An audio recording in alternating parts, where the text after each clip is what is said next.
Salut tout le monde, c'est HD et aujourd'hui on va unboxer ce micro.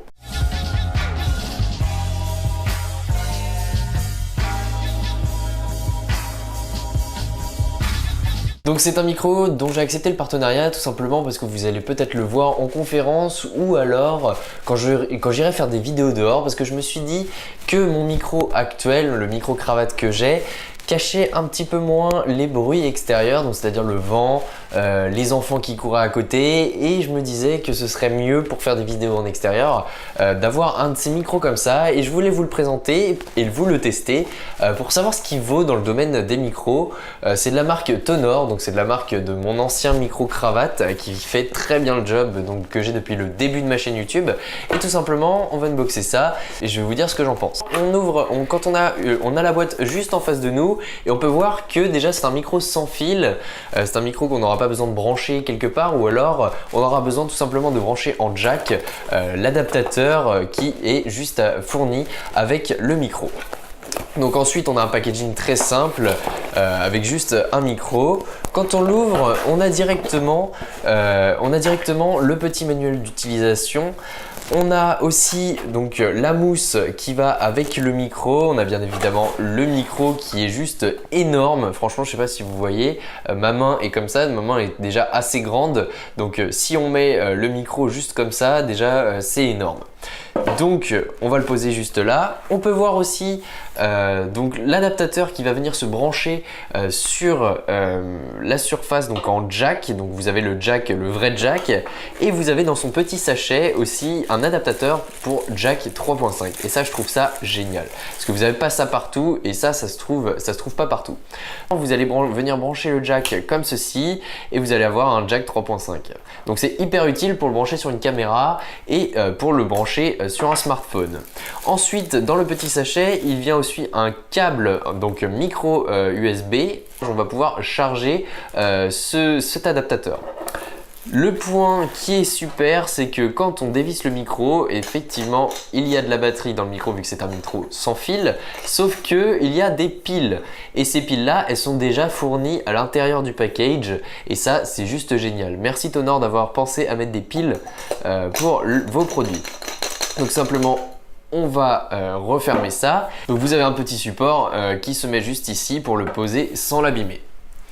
Donc voilà, ensuite le packaging est vraiment très simple, il n'y a pas plus que ça. Et je vais installer le micro sur la caméra tout de suite et je vous reparle avec le micro tout de suite. Donc voilà, je vous parle maintenant avec le micro que j'ai dans la main, donc ce micro de chez Tonor. Je le tiens à peu près à 10 cm de ma bouche. J'espère qu'il n'y a pas trop de bruit de fond. J'aurais pas modifié en post-prod le son exprès pour que vous puissiez voir comment vous pourriez le modifier si jamais c'était vous qui l'aviez dans les mains. Mais tout simplement, j'ai à la première utilisation constaté que si on le bouge un petit peu dans les mains, il y a un petit frottis, il y a un petit... quand on le bouge dans les mains, il y a une sorte de frottis métallique qui est pas ouf. Quelquefois il y a même un léger bruit de fond qu'on peut modifier en post-prod bien évidemment, mais je me suis demandé si on met la bonnette anti-vent, est-ce que ça marche aussi bien ou est-ce qu'il y a toujours ce bruit de fond. Donc voilà, maintenant j'ai mis la bonnette anti-vent, donc c'est pas forcément un dead cat, donc un chat mort en anglais, c'est pas beau mais c'est comme ça que ça s'appelle. C'est pas forcément un dead cat, mais c'est pour éviter tous les petits bruits, et ça fait office un peu de filtre anti-pop. Donc voilà les pops qu'on peut avoir dans un micro comme ça. Donc je vais peut-être m'en servir en micro, même en studio peut-être, si il fait très bien le job, plutôt que d'avoir un micro cravate avec un fil comme j'ai juste ici.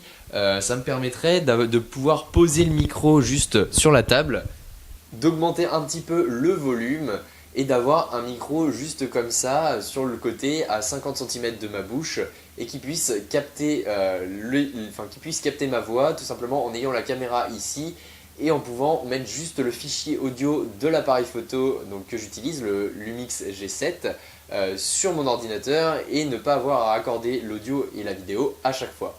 Donc je vais aller en extérieur maintenant, faire un test pour voir s'il capte aussi le vent, et je vais faire un test aussi dans un endroit un peu plus bruyant où je vais capter un petit peu l'ambiance. Je vais essayer de parler, de vous faire une petite vidéo là-bas. Bon, maintenant on se retrouve à côté de la plage, donc il y a un petit peu de vent, je vais essayer de voir ce que ça donne avec le vent. On se situe à peu près à 3 mètres de l'appareil photo et je vais faire un petit décompte de mes pas et je vais essayer d'aller à 50 mètres parce que la boîte du micro il y a marqué que c'est capable d'aller jusqu'à 50 mètres. On va voir si cette information est vraie, donc on va compter les pas et puis on va dire, je vais dire 10 mètres et je vais voir. Donc là on se situe à peu près 10 mètres, donc là je continue, je suis à peu près à 15 mètres, 25. Normalement ici on est à peu près à 50 mètres, donc je sais pas si vous m'entendez encore, je vais essayer de me rapprocher, mais normalement c'est 50 mètres. Donc je vais essayer juste d'aller un tout petit peu plus loin pour voir si c'est encore capté, pour voir vraiment si on peut aller un peu plus loin. Donc là je suis à peu près à 55 mètres. On va essayer d'aller jusqu'à 60 mètres et on va s'arrêter là parce que déjà je suis très très loin de la caméra, je la vois vraiment plus. Donc on va voir si c'est toujours le même son, si on a toujours, s'il capte toujours le même son, sachant que j'étais de dos, donc je sais pas si le récepteur a capté ce que j'ai dit. Donc je vais me rapprocher progressivement et puis on va voir si ce micro respecte les conditions qui sont indiquées sur la boîte.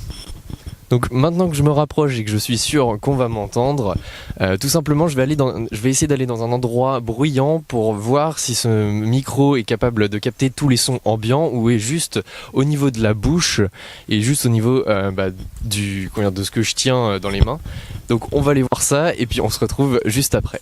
Ok, donc on se retrouve juste à côté de la route où il y a les voitures qui passent derrière moi, je pense que vous le voyez bien et j'espère que vous ne les entendrez pas parce que sinon ça veut dire que le micro a carrément une longue portée au niveau de l'audio, donc il ne sera pas cardioïde mais plutôt avec un son ambiant. Donc c'est bien pour les interviews, mais les interviews au calme dans une salle, puisque là on a vraiment beaucoup de voitures qui passent derrière moi et j'espère que vous m'entendrez. Donc je vais essayer de me taire 2 secondes et je vais essayer de vous faire un petit aperçu de ce que ça donne sans parler.